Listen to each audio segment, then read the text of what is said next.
Nggak itu akan setelah terjual, diprediksi, betul. ya setelah terjual habis, nilainya bisa mencapai 100 kali lipat atau $100, $100, betul. per Nagaya. Betul, per Nah, Nagaya. itu gimana caranya sih Pak Johannes? Bisa diilustrasikan nggak? Ya, oke. Jadi kan kita kembali lagi ya, sebenarnya untuk menciptakan nilai market, yang selalu meningkat, itu ada 3 hal yang harus dicapai oleh sebuah produk atau aset. Apa aja Yang tuh, Pak? pertama, produk itu harus terbatas jumlahnya, limited edition. Ya, Kalau kita lihat kan semua produk yang limited edition itu kan biasanya harganya lumayan tinggi ya. betul. Nah, dan kecenderungannya itu selalu meningkat karena semakin barang itu semakin sulit didapat, berarti harganya pun akan semakin meningkat. Betul. Yang kedua, kita harus bisa meredam supply di market. Artinya apa? Kita harus membuat orang-orang yang sudah memiliki aset atau produk tersebut itu berat kalau mau menjual.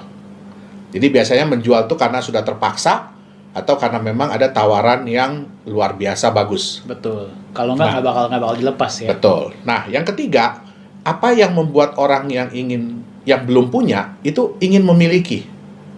Dan semakin tinggi tingkat keinginan untuk memiliki itu, artinya kan orang itu akan semakin ingin memberikan harga penawaran yang paling bagus, Betul. yang tertinggi supaya mereka bisa dapat. Betul. Nah, jadi 3 hal itu yang harus dimiliki oleh sebuah aset atau produk kalau dia ingin harga marketnya meningkat. Nah, kalau boleh saya ilustrasikan ke Pak Dhani ya tentang harga market Nagaya ke depannya ini.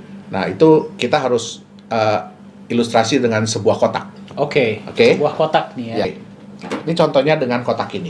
Oke. Ya. Pakai kotak ini ya. Oke. Nah, kotak ini hanya ada 1000 unit di dunia. Hanya ada 1000 kotak nih di dunia. Berarti terbatas ya Terbatas. jumlahnya. Pak Dhani ini kebetulan salah satu orang yang beruntung bisa membeli kotak ini seharga $100,000. Oke. Dan ini kotak terakhir yang Pak Dhani beli. Ini berarti kotak nomor 1000 ya? Nomor 1000, Johannes? betul. Oke. Ya. Nah, pada saat Pak Dhani buka kotak ini, ya, di dalamnya itu ada emas senilai $50,000. Oh, setengahnya? Berarti setengahnya kan? Oke. Ya. Uh-uh. Nah, kalau Pak Dhani hanya bercerita ke teman bahwa Pak Dhani beli kotak ini $100,000, oke, dan di dalamnya ada emas $50,000. Pasti teman-teman Pak Dhani akan bilang, wah, Pak Dhani ini kena bohong, kena tipu saya, ya. Ya kan?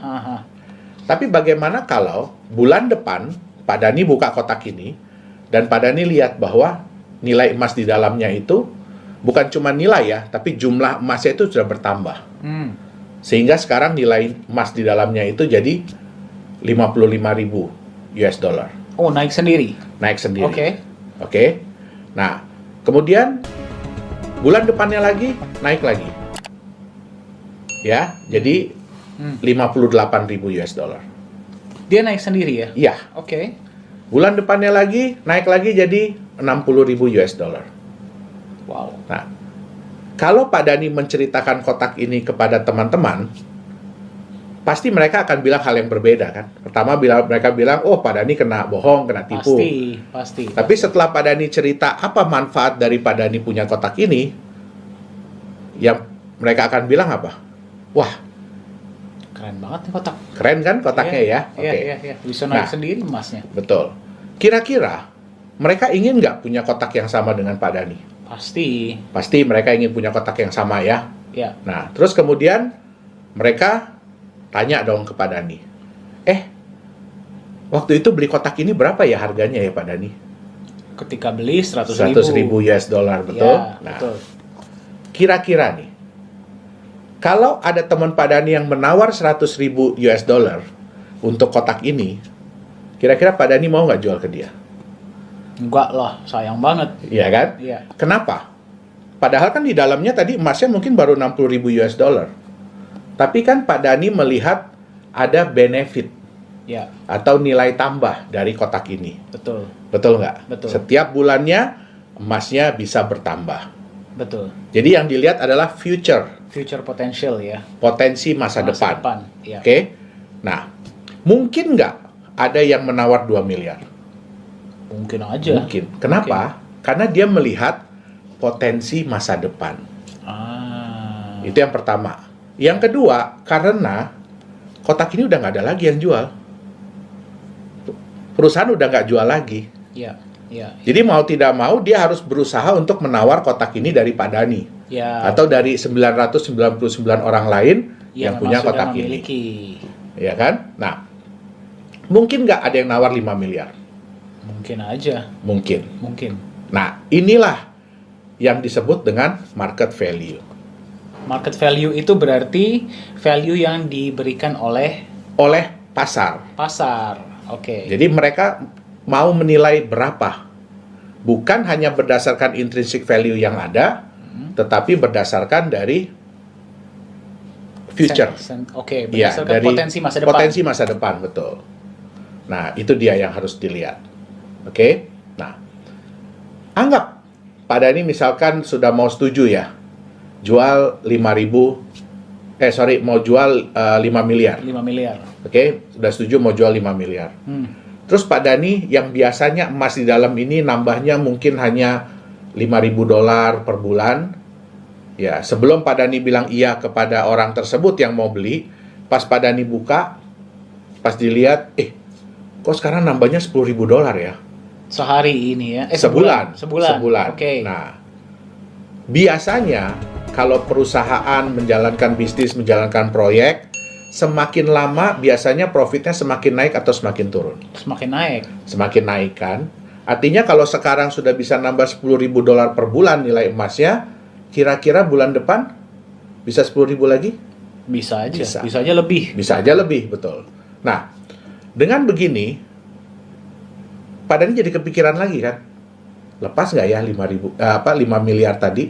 Iya, mau lepas jadi mikir-mikir ya. Jadi mikir-mikir kan? Betul. Kenapa? Betul. Kenapa? Karena kembali ke potensi masa depannya. Betul. Dan yang kedua, kalau Pak Dhani jual ini kepada orang itu dengan harga 5 miliar, kira-kira besok-besok bisa nggak Pak Dhani dapat kotak yang sama dengan harga 5 miliar? Kotak yang sama dengan harga 5 miliar. Iya. Kan kotaknya udah dikasih ke orang. Nah, Iya, itu dia. iya. Oke? Paham, paham, paham. Nah, kotak inilah Nagaya. Oh, berarti kotak ini merepresentasikan Nagaya. Merepresentasikan Nagaya. Nah, hebatnya lagi, kotak ini bisa dibelah-belah. Oke. Ya, kotak ini bisa dibelah-belah, ya kan? Jadi Pak Dhani bisa jual mungkin hanya sepotong kecil kepada temannya, ya berarti dengan jumlah emas yang prorata. Nah, itu dia. Dan kotak ini dalam bentuk digital. Jadi Pak Dhani nggak harus pegang kotak ini. Jadi kita nggak harus membawa kotak Nggak ini harus membawa ini ya? kemana-mana, karena sudah dalam bentuk digital dan sudah di dalam bentuk blockchain sehingga relatif lebih aman, tidak bisa dipalsukan dan bisa dibagi menjadi bagian-bagian yang kecil. Itu dia. Oke, Nah, ini dari sinilah bagaimana dalam waktu 5 tahun bisa Ya. mencapai value $100 per Betul. Nagaya. Karena berdasarkan dari kenaikan emas tadi yang kita pasti akan usahakan untuk supaya tingkat kenaikannya selalu lebih tinggi setiap bulannya. Itu yang pertama. Oke. Nah, kemudian apakah emas ini nyata? Ya. Pak Dhani bisa ambil emas yang ada di dalam sini. Dalam kotak ini ya? Dalam kotak itu Pak Dhani bisa keluarkan dalam bentuk emas beneran. Tetapi kalau sudah dikeluarkan berarti kotaknya hilang. Kalau emasnya dikeluarkan, kotaknya hilang. Iya, betul. Oke. Nah, itu dia. Itu ilustrasi bagaimana harga Nagaya bisa meningkat sampai kita harapkan ya, kita prediksi $100 dalam waktu 5 tahun setelah seluruh Nagaya terjual habis. Oke. Iya. Oke, jelas. Oke. Terima kasih Pak Johannes. Ya. Saya dapat kotak. Oke. Nah, tadi berarti kan kita sudah berbicara mengenai bagaimana Nagaya value-nya itu bisa mencapai $100 Iya. Per Nagaya Ya. dalam waktu yang kita harapkan dalam waktu 5 tahun. Iya. Itu dengan meningkatnya jumlah emas dan juga jumlah permintaan di market Betul. karena jumlahnya terbatas. Iya.